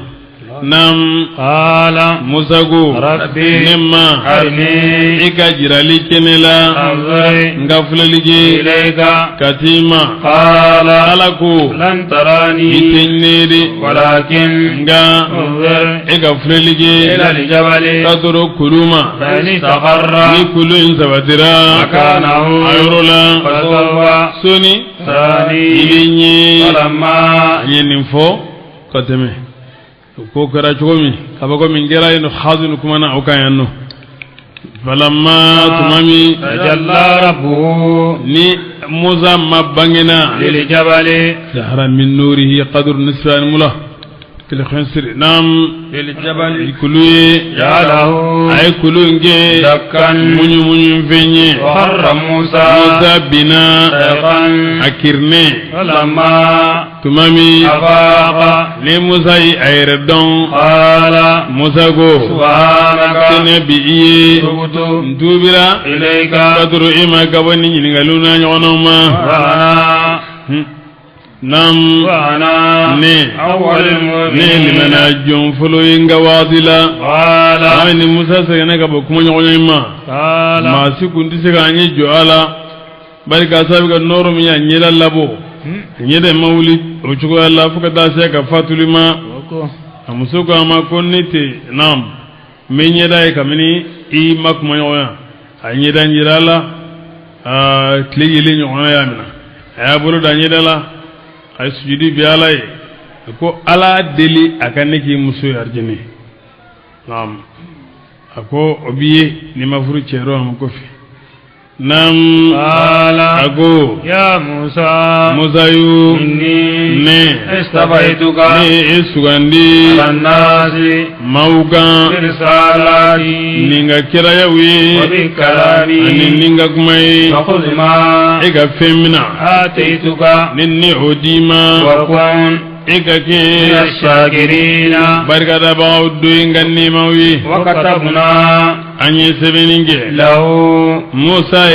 lalwai tawreta wala hawkono kulli shay'in lamini fembela jelenna ni mama kobola maw'izatan wajulila wa tafsilan ani faramwazela likulli shay'in fembela jelenye fakhudha ika omina quwwatan niseme wa amur qawmaka ikiga mo nyambariya yaqulu mauga minalige ya sanya mi ulanyuma tawrikum mbena jiralike aula daral fasiqina fasiqu kadula sa'asrifu alladhina akwama kwa kamina nisebe fakhudha biquwwa akwa amina nisebe bay muna doni fulani ni ba fe ka soro ibi sebere do alade bijiddin wajtihadin sebe ani jijali la bitarakhin wa kasal don dusro ni saliyai ani farifanga doni tisongana mama fo jijali ba na kadi atigiye doni kera kasbiyan aw wahbiyan anini lawa ulma ya baraka sorowa agoni manake chugo ibasoro yikodo de kenka kwai mana jijali ko فلا بد لمتعاطي العلم من الكد والتعب ومخالفة النفس كوكارتي دوني نيناي كمن جياليلا اني سينيلا اني ني فونيولا قال بعضهم بقدر الكد تكتسب المعالي ومن طلب العلا سهر الليالي تروم العزة ثم تنام الليلة يغوص البحر من طلب الليالي ko mawbe kurdalu soro luka jijalu hakede ni mamiye kurdali nyini ibe sinyana di ebe boya nyini gatlaka siga sino mabe baji chogoba minye lulu nyini fajudu birruhi wa dunya khalili kadha al-atan kaitu daksana ni kiraga sahaba walaje ado ye kilo bagelo ndama hadi sigele no fi ni tabiuna nu sengena donni no fi ka nyini mana an fana ga laje an ga an jesiri ni min jesiri ba dosoro nam sa'asrifu alladhina wajibi ne bina mu yelema an ayati kabonga sebe ana ayati kabonga daliyuma yatakabbaruna ayati dalail qudrati min al-masnu'ati wa ghayriha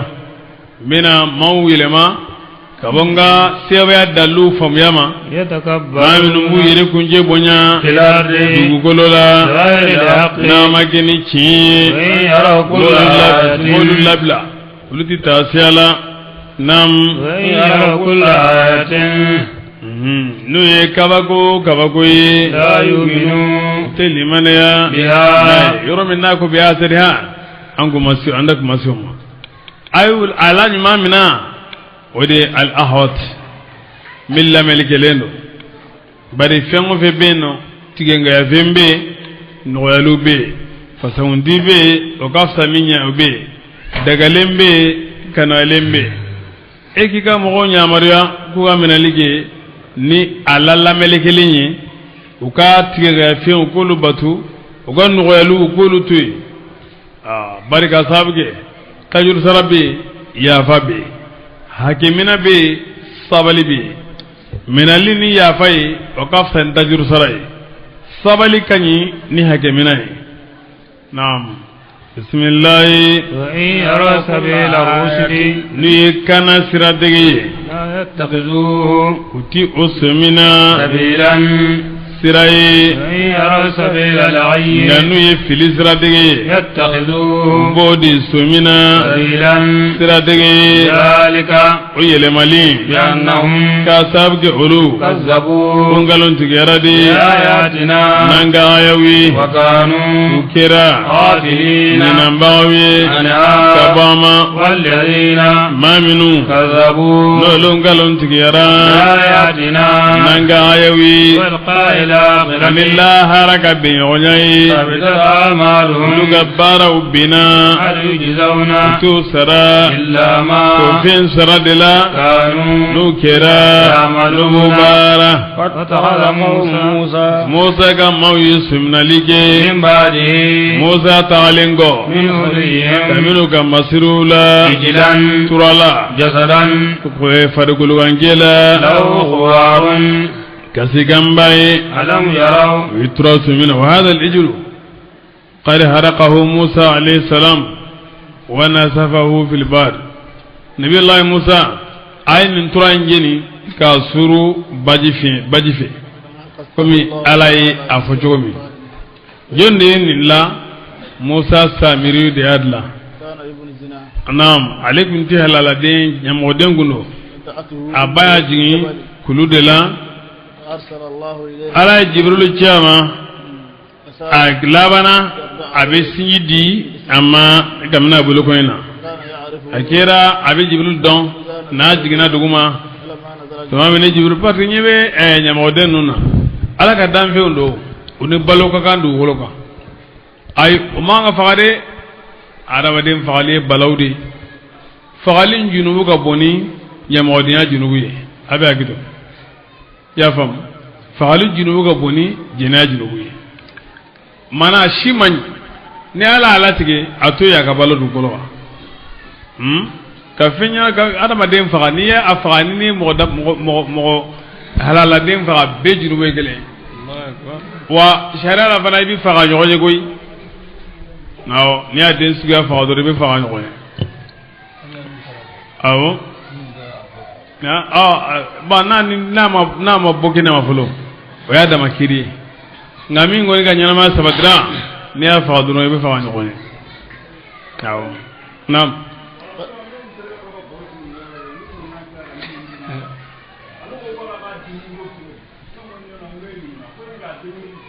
ay ba dengu nige iba dengu nige sama ga jon fara nyonga akene ga masebe manga ta jon fara nyonga akene ga ne masebe ga gerende unde ya kala gerende unde bita dengu du masebe فلما نزل جبريل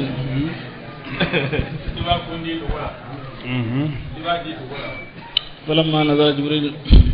oh isaga den to da ga mo lo are bas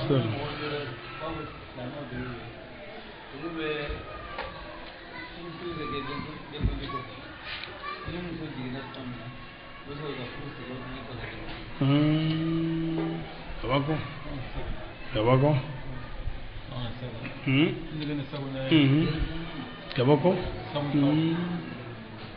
Tabako. Tabako.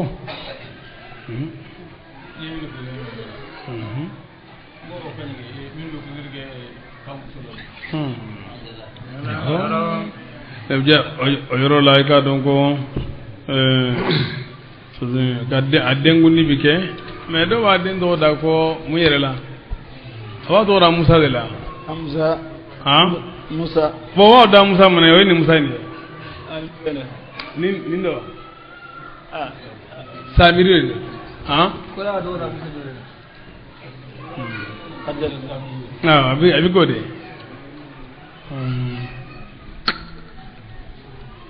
iba to de ga mola bas tola abi den aba hakili to ala ka do kalana yani min daga na sera furuya musu abi musu ni ga dama yawa kalamu yarau ngati da anyo na anyo na sur la wanyo ni na nyo were masro abi ga halala den do ni ga dama bas to فلما نزل جبريل ألم يروا abiskan fin ye feta de tene to silamɛ la sariya t'a bali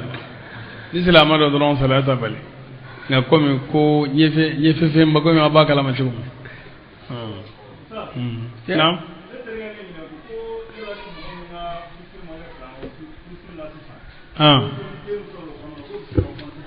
mairie kɛra mairie kɛra a la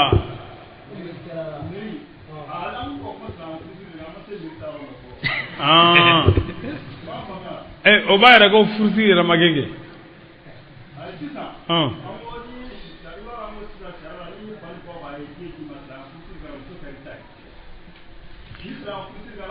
n y'a faamu sisan komi n'a fɔ maminɛli kɛra woro tilala faw ka bulon kɔnɔ i y'a faamu nka silamɛw de ma sigi ka furusiri kɛ awɔ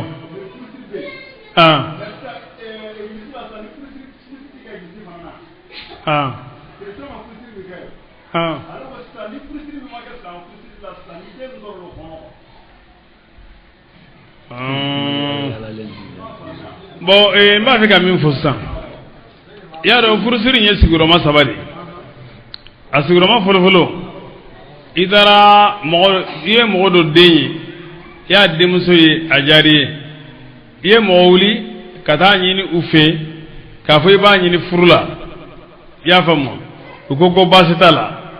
ko nin don karisa masina i ka mɔgɔw ka na ni woro ye an b'a di aw ma teri o kɛra la o ma kɛ yan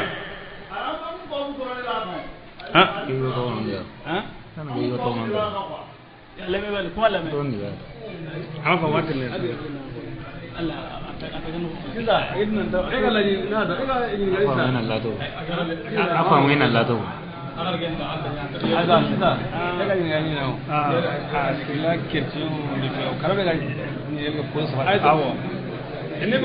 ate ko sisan i n'a fɔ mberi furusiri b'a dɔn mberi furusiri bɛ yen silamɛ furusiri bɛ yen egilizi furusiri bɛ yen ale ko sisan ni furusiri ma kɛ silamɛ furusiri ni den muso dɔ kɔnɔ fɔlɔ ko bɛ jate halala ye wa yo sisan ne fana tun b'a fɛ ka question dɔ de di e ma yanni n ka i ta jaabi fɔ ne ko silamɛ furusiri ma kɛ mberi furusiri ma kɛ chrétien ta ma kɛ mais i ye min den furu a tigi yɛrɛ de y'a den d'i ma a sigira bulon kɔnɔ k'a di o kɛra i bɛ ma kɛ a ma alimaminɛ la hali woro ma tila non o tɛ n ko bɛ ko ayi donc sisan o ka bɔ yen sisan a ka kɛ sisan e ye muso ta sisan chrétien mana furusiri sisan chrétien ka furusiri den min mana sɔrɔ chrétien ka furusiri kɔnɔ ko est-ce que o den bɛ se ka considérer halala ko muso in silamɛ de ye min chrétien bon silamɛ an tɛ ɲininkali kɛ da min ka taa chrétien de kan sisan o m'a faamuya chrétien bɛ den min sɔrɔ sisan chrétien kɔnɔ qu'est-ce que o bɛ se ka jate halala ye ale ka ɲininkali b'o de kan quoi ouais bi kɛ halala ye n'a y'a sɔrɔ u y'a dilan u ka furusiri la ɲininkali b'o de nɔfɛ sisan halala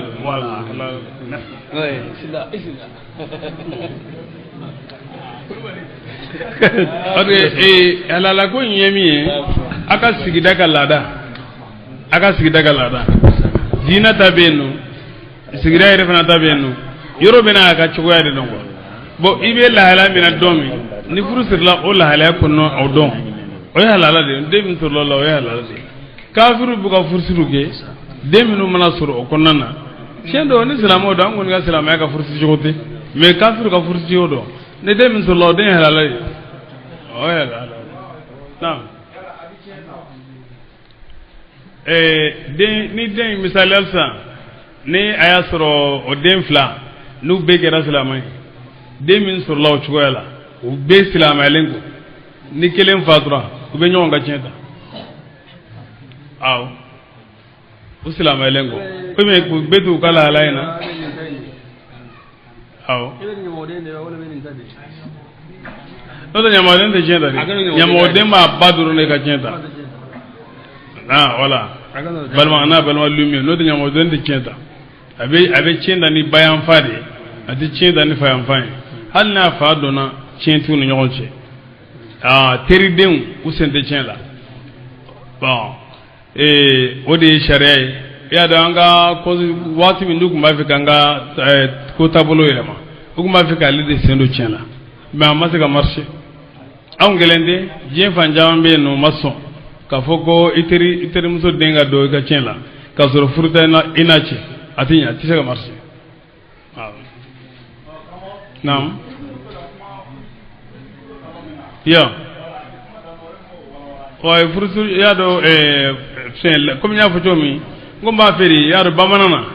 an ka furusi cogo bɛ yen nɔ laada la u bɛ den labila i ye n'u ka laada ye bon ni i ye den ta n'o ye baasi t'o la bon silamɛ furusi dɔ fana bɛ yen nɔ n'i ye silamɛ ye i bɛ o kun ye seedew de ye silamɛ furusi de ye sigiyɔrɔma fila ye maminali bɛ kɛ waati min a kan ka seedew bɔ o b'a fɔ ka tama ta a bɛ seedew bɔ o seedew bɔli o bɛ o sa bon ni kɔɲɔ bɛ kɛ u bɛ seede minnu bɔ tuguni o ye ka dɔ fara seedew kan o tɛ wajibiya la o ye ka dɔ de fara seede kan dɔrɔn hali n'o ma kɛ furu bɛ sabati baasi foyi t'a la voilà bon a bɛ jamana min fana kɔnɔ komi n'a fɔ mairie furusiri ninnu o fana ka ɲi o bɛ dɔ fara dalilu kan a bɛ dɔ fara papiyew fana a bɛ kɛ sababu ye i bɛ papiye sɔrɔ n'i bɛ taa yɔrɔ dɔw la a bɛ kɛ sababu ye ka ko nɔgɔya i bolo quoi walima hali ni girigara dɔ kɛra a b'i dɛmɛ fan dɔ fɛ naam o de kosɔn silamɛw bɛ k'a ɲini papiye jɔnjɔn ka ye o fana ka silamɛ furusiri la bari ka sababu kɛ jamana tɛ ka silamɛw ka furusiri yɛrɛ kɔni donc diyagoya fo ka fɛɛrɛ kɛ ka yɔrɔ kɔni o ye layidu di nka n kun bɛ fama baara kuma daminɛ n'a ye fɔlɔ naam an bɛ ka musa min kɛ kibaruya fɔ nin ale ye jibrilu senɔ so senɔ a y'o de ta voilà o tɛ nafiki kun don jibrilu de y'a lamu naam u ye sanu turaden min dilan u ye de buguri de fili o ngɔnɔ la a sɛnɛ ka kasi naam a ko nin de y'aw ma ye ani musa ma ko a ɲinana de izal maru lam yukhlaq sa'ida min al-azal فقد خاب من رباه وخاب المعمل فموسى الذي رباه جبريل كافر وموسى الذي رباه فرعون مرسل نعم أولم يروا يا لو لبين بلو ما يدوا أنه كافو ترادين لا يكلمهم أتو كما يونيا أبي مسكان فو أتي أماتي موكا ولا يديهم أتو كنا سبيلا ترادين نفهم في تسكو كي أكادو كو تسكا كي ماي اتخذوه وي أسومنا ماي فكانوا وكرا ظالمين دوني كلاو يسب ما بطو بلا بلا رولا لما تمامي شقدا نو بنا في أيديهم وبلولا نو نمسرا بطوينغا ورأوا نو يادون أنهم يا يكا دونكو أولو قد دلوا في اللدي قالوا وكو لئن لم يرحمنا ربنا الله إني أما ما أهنا ويغفر كيافا لنا أما لنكونن والله أنبك الخاسرين ما بنني أندوي ولما تمامي رجع موسى ni musa sagina إلى قومه kaduraga mugumma غضبانا adimine أسفا adusukun chene adusu chene qala akuma بئس ما kinchana خلقتموني na ene noroblanu min bari dalengo أعجلتم ay femin fonego o manyidi ajilitum yala aw kurlade أمر ربكم amma ga nyamare kuru وقال الواء kalo gelin klitamin farlaga ni jarabun garaw de kono ay wa tawrata wala haminun gumbi abula yubla وأخذ kasara ma daba kama ay mnaninge براس أخيه na balma kungolo يجره abika sama kanama ile kanama قال balma ngo ابن أم ya ne badde إن القوم ikado mo استضعفوني ne lafiya minade وكادوا yero suryana يقتلونني minan faga لا تشمت الأعداء wala tushmid alada kana julaile بها ninye ولا تجعلني e mana ne doya jugu bi yele na de sabnye ko be ko masontama e fana nalene ngo bon woni musa nana nga ko bi nyana bo e nalen ko ne nana ne dɔgɔ y'u ɲɛna o bɛ jɔn na de Haruna ni Musa juma ka kɔrɔ Haruna ka kɔrɔ n'ale nam ولا تجعلني i kana n gɛn مع القوم kabaramɔgɔw kan zalimina minnu dɔnkɛlaw ye قال a ka kɔrɔ ni Musa ye san 3 nka Haruna ale tun ye maa muɲulen ye kosɛbɛ a kun ko ka di Bani Israilakaw ye kosɛbɛ Haruna de ka kɔrɔ ni Musa ye san 3 awɔ nam قال nam rabbi ighfir li nam hakaza ale nɔna yɛrɛ de ye Musa ye a nɔna don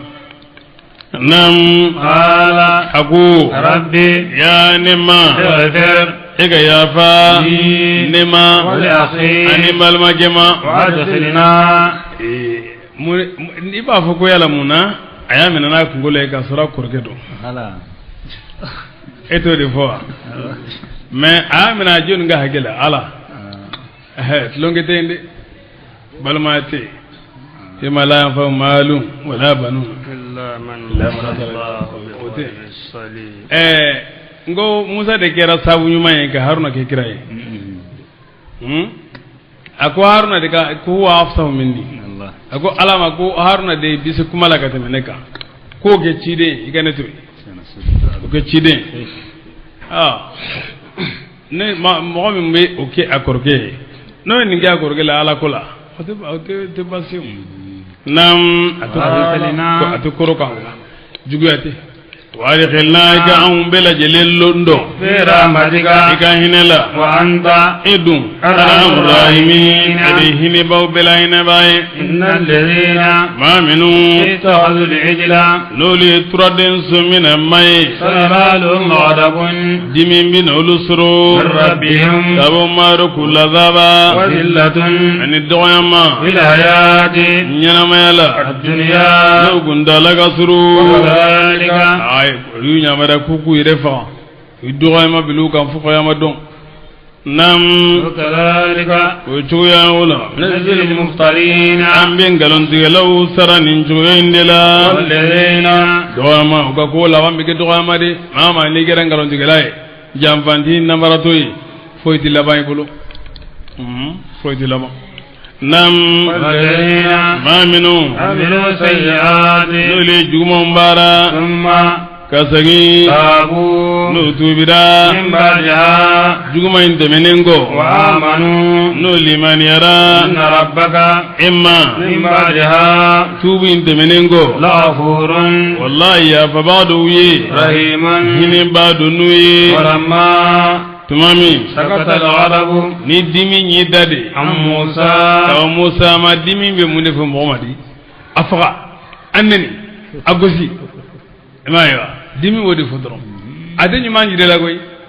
waati be eske tini gala ita ke dama ali gani fala na dimi go ni fala kasoro manga fala kana fala de ai na ko kiga gosi na kasoro manga gosi kana gosi ato sabali kay ga dimi ngerefi ini hal ni dimi na jojo kana funu kana fenge mi manga ke dimi ngonna nam akhadha lalwa akadimi madale asinanga walawi fililenyi subhanallah ay gorna ko luta ka qur'ana fili oti bende وهدى ayasuru kanabe في نسختها qur'ana insebinina ورحمة ani hine للذين mawi ulutigi يرهبون bisra بربهم manyi واختار موسى musa suwanilge قومه aga mawla 70 رجلا mansubun بنذي الخافض من لبورا ودي عفن موسى سوان لك كمنا كمغولا أكو موسى سوان لك كمغولا 70 بيولو بلالا رجلا أشي لميقاتنا دوكو أكوني شكروا بيورو دسرو أدم زن بيورو منا ولو كرا شكروا بوي لميقاتنا أنغواتي فوليني فلما تمامي أخذتهم الرجفة yere yere le gelen mina قال bari umuga mo wuli nyoya tumami ni utro de mbot mine yeli ala ka yeli deli ni no lutekele qala musa ko rabbi ya nimma law shi'ta na kunyija halakitahum ikuna nega manunu halagi min qablu gonununye iyaya ani nere tuhlikuna yala ebe an halagiwa bima nifenye qala sufaha minnal muyubara minna kaminanna iniya eko o fitina mage illa fitnatu ko ega jarabunadi tudillu man ibe mogolafiri biha ni ga jarabuliye tashaw ni o filli kanu watadi man ibe mogokanda tashaw ni o ka kanali kanu anta ede waliyuna amba bisilibaye faghfir ega yafa lana amma warhamna hina wa anta tigi khairul ghafirin ede yafa bawlan manye bismillah ega sebenige anye nam injin gono yanno في هذه الدنيا نجينا سبني كأني أنيكا لا تقول كأني نجينا ينو نيمانا أنيكا سبني كأني لارا نيمانا برا جارجنا دما لارا دونا نعم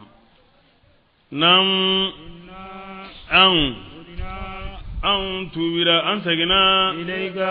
katima qala alako azabiya neka lazaba usibu man me mo soro nyonya bi nae ashau ni nyo kanu nae la nya kanu ngalla lazaba ka mo min soro aboti la mo soro waramati neka hini wasati kull shay'in wa yefem bila jelel labo asaktubuha neka hini yurwala yefem bila jelel labo wajibi miranga hine insebe lilladhina la rajuduna mawi yattaquna ma minu misra alayhi wa yutuna az-zakata nubi jagadi walladhina ni mo hum utigila maun yu'minuna nubi limanaya ya ayatina nanga ayawi alladhina yahudiya ni nasarau ulubi uyere welen na kulu sembenna sabu olu bi jagadi olu dalen bi kiraw awa olu dalen bi alala u bi sali bi jagadi ala ko anga be mawde ma yattabi'una ar-rasula minum be tugu kirako an-nabiyya no e nabi mai alumiyya ni o bi dami kata abama baganke o muhammad sallallahu alaihi wasallam yahudiyo semborani na nasara semborala to rajun bolo الأمة المحمدية أمة الإجابة على كده من تمني كده كويل لنا التورا أولو دروندي نهيني أولو دروندي تاي من ما سيجي لنتالا بري النبي لوميين نعم الذي والنبي مامي يجدونه نباسرو مكتوبا سبنفيني عندهم ويرو في التوراة توريتا لا والإنجيل عن الإنجيل لا يأمرهم ميومي نباسرو أوا أما عن كتب وبلو توريتا كنو عن الإنجيل كنو بتوريتا كنو عن الإنجيل كنو كافو على دي محمد bangena maka ay hijra ki kana madina nakata mansin ni fenda makoni hadiyai bonya fenye abo mina ngani sadaqati dama abo sagi yabo abitendi kemni kiraka makangutula ana jogo nolu ka bon qala al-qamisu ya khamisu tigigo fi tarikihi ka tarikhula inna muhammadan igado ko muhammadu mazkurun fi afolim be tawritala bil lughati ni sarbaniyati kanye ni siriyani kanye bil lafzi al munhamina ni munhaminna ala kira to tawrita kono odi al munhaminna odi ato tawritala بدم الميم والسكون النون نعم وفتح الهاء وكسر الميم نعم وبعدها نون مشددة نعم وبعدها ألف ومعناه محمد منها منا كروديك محمد والذكر حسن عن كعب الحسن يعفو كعب الهبرما أن اسم النبي صلى الله عليه على وسلم قراءته صلى الله عليه وسلم عند أهل الجنة أرجنا الدين يرو عبد الكريم يا عبد الكريم وعند أهل النار تسمع دنجو يرو عبد الجبار يا عبد الجباري وعند أهل العرش لا رشيد دنجو يرو عبد المجيد يا عبد المجيد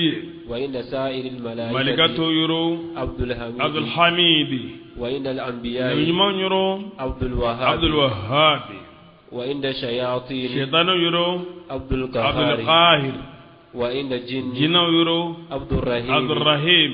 وفي جبال كلولا عبد الخالق وفي البر ولنغنولا عبد القادر وفي البحر باجي كننا عبد المهيمن وعند الهواء في نيرمو يرو عبد الغياث وعند الهفوش ورو يرو عبد الرزاق وفي التوراة كنو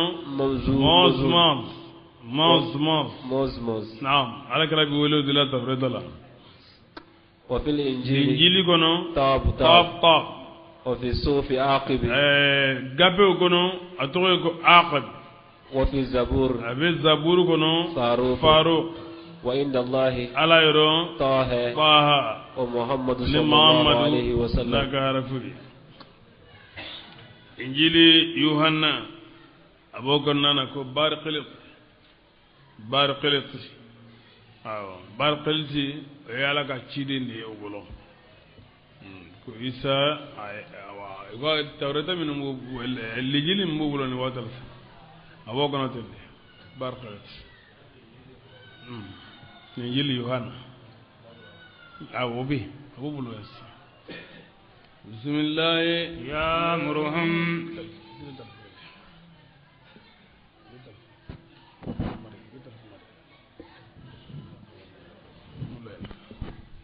نعم يأمرهم أبو نيامريا وينهاهم لنيماني كفتانديا غابو كونغوما عن المنكر غابو كونغوما ويهل الطيبات أبي بنسل موندغا لهم ويحرم الخبائث بجوم حرام يا عليهم وكا ويضع إسرهم أبوكا دون جرينجين عنهم كابوما والأغلال عن دون جيني عن لا عن جروج التي أمي كانت نوكنجرا عليهم وكا فالذين ما منهم آمنوا نولو لمن يرى به ناي وعزروه عن يا بنيا ونصروه نمنو يا دمي واتبعوا النور نينتورا نورغا الذي نارمي أنزل نيوجيغي معه أو كفراغا أولئك go tiglamon ulu tigitigi المفلحون ulu de ni rosrobawi قل awa nirola vika nam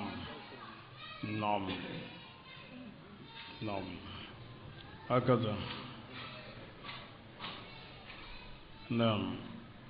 lakum ya fujukum nam عيسى كوكو نبي ربنا نبي من ياتي بعد المسيح على هذه بارقلتي هو الروح القدس أم إنسان نبي نعم